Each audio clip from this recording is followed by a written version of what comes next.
आप सिस्किया web series के part number 2 की शुरुआत होती है। छोटू अपने मन में सोचता है कि अगर मैं भाभी को छूने की कोशिश करता हूं तो भैया मेरा मार मार के बैंगन का भरता बना देंगे, क्योंकि भाभी जी इस घर की मकान मालकिन है। लेकिन अगर मैं मैरी को छूने की कोशिश करता हूं तो किसी को कोई फर्क भी नहीं पड़ेगा, क्योंकि मैरी वैसे भी यहाँ पर बाबूजी की सेवा करने के लिए आई है। तो इस तरीके से वो भी मेरी तरह इस घर की एक नौकरानी है।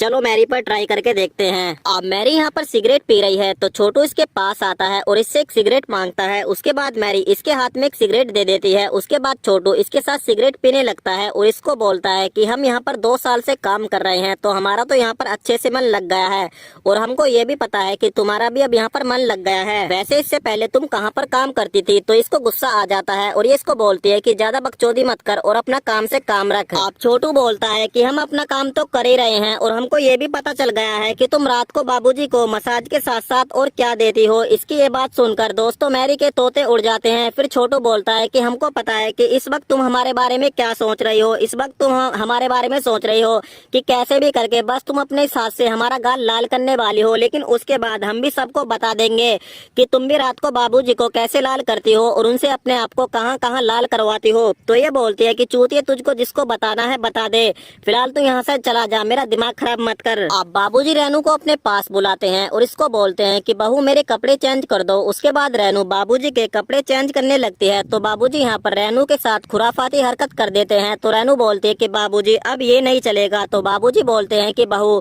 उस दिन का एहसास अभी तक हम नहीं भूले। तो रेनू बोलती है लेकिन रात तुम ये एहसास किसी और में देख रहे थे। संजय मैरी से बाहर मिलता है और इसको बोलता है कि अब मुझसे रहा नहीं जाता, अब मैं तुमसे रोजाना ऐसे छुप छुप के नहीं मिल सकता, चलो कहीं बाहर चलते हैं। तो मैरी इसको बोलती है कि अगर हम ऐसे जाएंगे तो तुम्हारी वाइफ को हम पर शक हो जाएगा, क्योंकि तुम्हारी वाइफ तो वैसे भी मुझको हमेशा गिद्ध की आंखों से देखती है।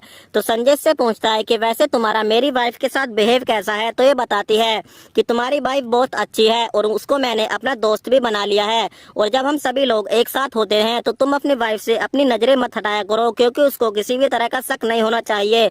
तो संजय बोलता है ठीक है कोई बात नहीं, मैं कोई ना कोई तरकीब निकालता हूँ। और दोस्तों इन दोनों को बातें करता हुआ छोटू यहाँ पर देख लेता है। अब छोटू संजय भैया और मैरी के अफेयर के बारे में बताने के लिए रेनू के पास आ जाता है और रेनू को बोलता है कि भाभी आज मुझको तुमको मैरी के बारे में कुछ बताना है। तो इतने में यहाँ पर मैरी भी आ जाती है और इसको यहाँ पर देखकर छोटू कुछ बोल नहीं पाता। उसके बाद रेनू इससे पूछती है कि छोटू तुम कुछ बताने वाले थे, क्या हुआ।